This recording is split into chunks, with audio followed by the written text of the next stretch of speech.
This is the book of Micah 2, verse 10. Arise ye and depart, for this is not your rest. Because it is polluted, it shall destroy you, even with a sore destruction. Call Lord Yahweh by Hashem Yahushua by Hashem Rakakadash. Double honors to the elders and the apostles of Great Millstone who rule well and teach well. Shalom to the old men that scattered abroad, pushing this truth without sincerity throughout the four corners of the earth.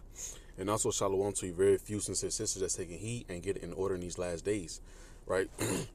When your brother, I'm one coming to the quick lesson, low one's edifying. And this lesson is actually on some quick history. Because as these holidays, 2025, according to Esau's calendar, is closing out. Right, you have a new, a so-called New Year is coming in, right? And honestly, right, once I bring out this little, edification, it'll all make sense. But his New Year's, the New Year's is not technically until, late March, springtime, right? The Lord give us seasons, right? That's how we discern the year, and nothing grows in the middle of a dead winter, So we know that the New Year's is closer to, around March, April, right? But I will say this though, right? With this New Year's, right? They want to put something else over it, right? Because literally, when you go back to the history of New Year's, it was really serving a different idol. But also, let me go pull up my internet. But also, it goes back to this, right? For you so-called Negroes, Latinos, and Natives that's ready to celebrate your New Year, new me, It's history behind this, man. Right? And it goes back to the Heartbreak Day, right? For the slaves, man.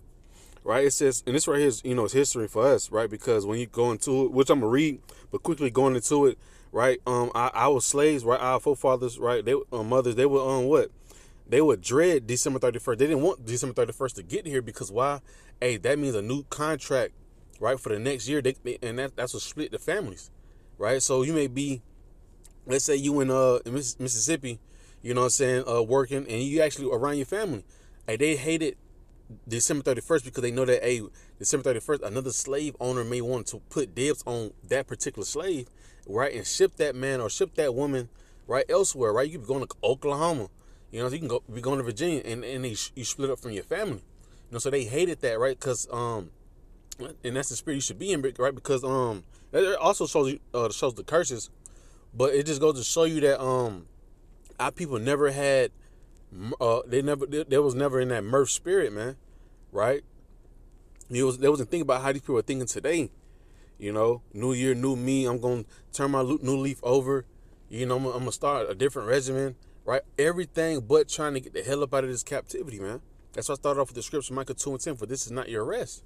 People thinking about another ways to come up with another 401k type shit, another way to store more money, more treasure into this wicked society, other than coming to Yahweh Shem Yahushua.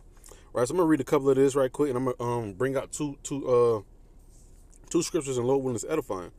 Right, it says Americans are likely to think of New Year's Eve and New Year's Day as a time to celebrate the fresh start that a new year represents, but there is also a troubling side to the holiday's history, right? And that's all the Esau folly days, man. It's something that goes back to dealing with us in a negative light.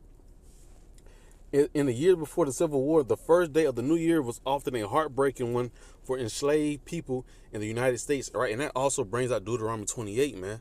That shows who it fits, man. Right? It says in the African American community, New Year's Day used to be widely known as Hiring Day or Heartbreak Day, as the African American abolitionist journalist William Cooper Neal described it, because enslaved people spent New Year's Eve waiting, wondering if their owners were going to rent them out to someone else, thus potentially splitting up their families. The renting out of slave labor was relatively common practice in the antebellum South, and a profitable practice for white slave owners and hirers. See, that's point blank, right? And pretty much, scriptures talk about how your life should hang in fear, right? You don't know what's gonna happen.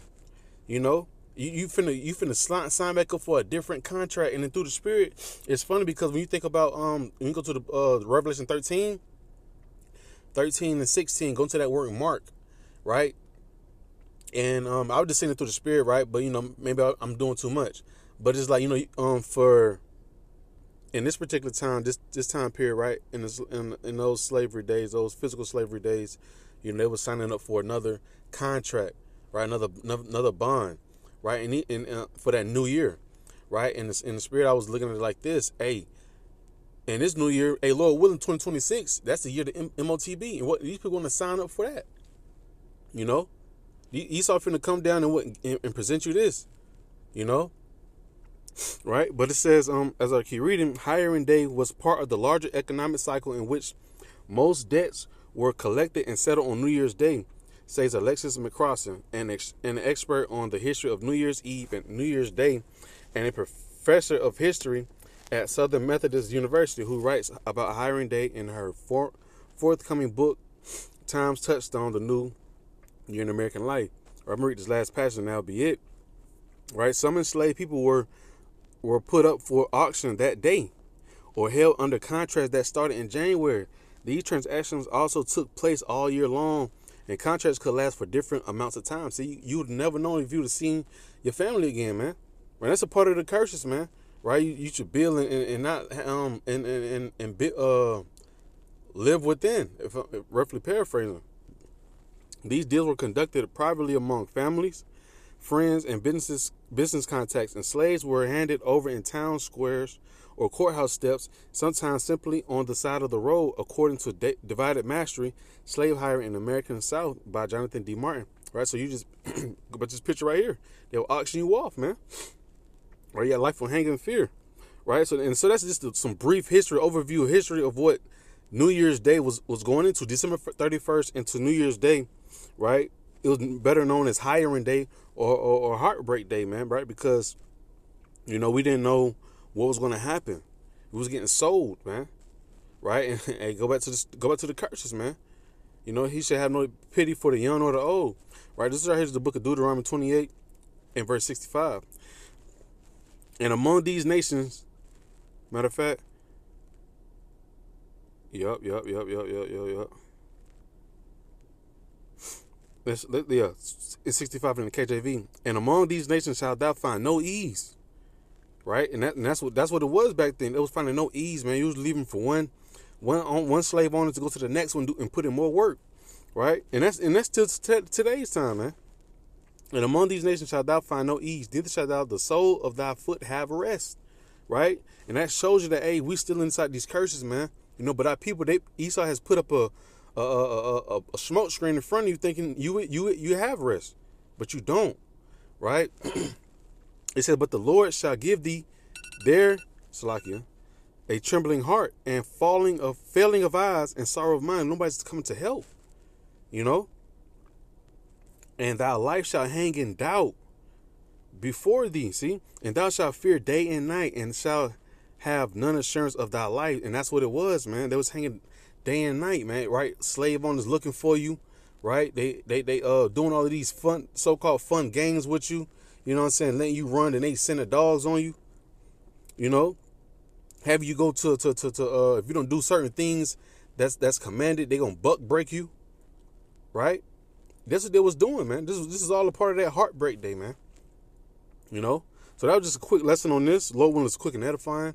Right? I'm gonna close out by giving all honor, glory, and praises to Yahweh, by Hashem Yahweh Shai, by Hashem Krakatash. Shalom.